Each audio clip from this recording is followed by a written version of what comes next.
जय श्री कृष्णा। हर हर महादेव। आज मैं श्रीमद् भगवत गीता जी का 5वां अध्याय पढ़ने जा रही हूँ, तो आप लोग ध्यान से सुनिए।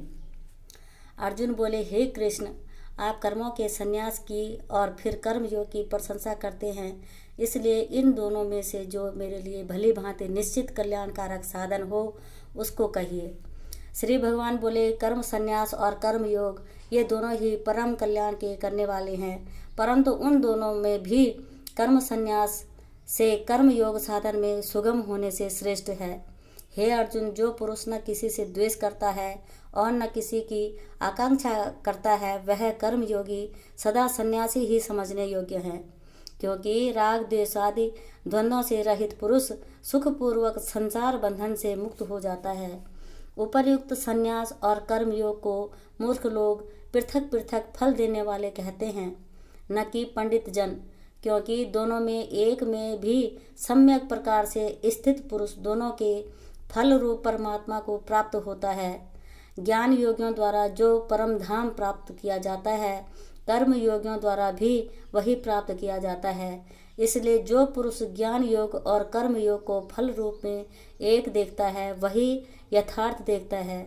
परंतु हे अर्जुन, कर्म योग के बिना संन्यास अर्थात मन, इंद्रिय और शरीर द्वारा होने वाले संपूर्ण कर्मों में कर्तापन का त्याग प्राप्त होना कठिन है, और भगवत स्वरूप को मनन करने वाला कर्मयोगी पर ब्रह्म परमात्मा को शीघ्र ही प्राप्त हो जाता है।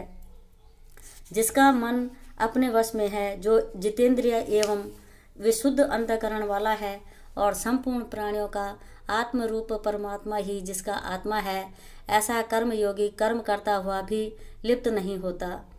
तत्व को जानने वाला सांख्य योगी तो देखता हुआ, सुनता हुआ, स्पर्श करता हुआ, सूंघता हुआ, भोजन करता हुआ, गमन करता हुआ, सोता हुआ, श्वास लेता हुआ, बोलता हुआ, त्यागता हुआ, ग्रहण करता हुआ तथा आँखों को खोलता और मूंदता हुआ भी सब इंद्रियां अपने अपने अर्थों में बरत रही हैं, इस प्रकार समझकर निसंदेह ऐसा माने कि मैं कुछ भी नहीं करता हूँ। जो पुरुष सब कर्मों को परमात्मा में अर्पण करके और आसक्ति को त्याग कर कर्म करता है, वह पुरुष जल से कमल के पत्ते की भांति पाप से लिप्त नहीं होता। कर्मयोगी ममत्व बुद्धि रहित केवल इंद्रिय, मन, बुद्धि और शरीर द्वारा भी आसक्ति को त्याग कर अंतःकरण की शुद्धि के लिए कर्म करते हैं। कर्मयोगी कर्मों के फल का त्याग करके भगवत प्राप्ति रूप शांति को प्राप्त होता है, और सकाम पुरुष कामना की प्रेरणा से फल में आसक्त होकर बंधता है। अंतःकरण जिसके वश में है, ऐसा सांख्य योग का आचरण करने वाला पुरुष न करता हुआ और न करवाता हुआ ही नव द्वारों वाले शरीर रूप घर में सब कर्मों को मन से त्याग कर आनंद पूर्वक सच्चिदानंद घन परमात्मा के स्वरूप में स्थित रहता है।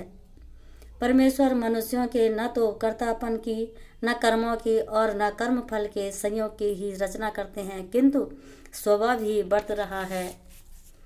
सर्वव्यापी परमेश्वर भी न किसी के पाप कर्म को और न किसी के शुभ कर्म को ही ग्रहण करता है, किंतु अज्ञान के द्वारा ज्ञान ढका हुआ है, उसी से सब अज्ञानी मनुष्य मोहित हो रहे हैं।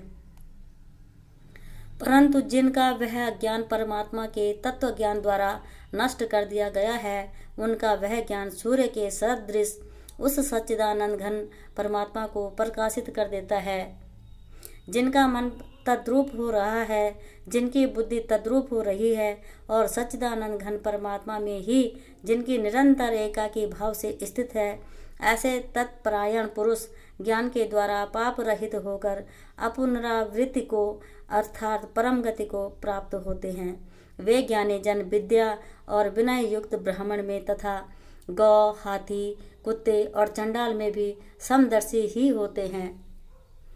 जिनका मन समभाव में स्थित है, जिनके द्वारा इस जीवन अवस्था में ही संपूर्ण संसार जीत लिया गया है, क्योंकि सच्चिदानंद घन परमात्मा निर्दोष और सम है, इससे वे सच्चिदानंद घन परमात्मा में ही स्थित हैं। जो पुरुष प्रिय को प्राप्त होकर हर्षित नहीं हो, और अप्रिय को प्राप्त होकर उद्विग्न न हो, वह स्थिर बुद्धि संशय रहित ब्रह्मवेत्ता पुरुष सच्चिदानंद घन पर ब्रह्म परमात्मा में एक ही भाव से नित्य स्थित है। जय श्री कृष्णा।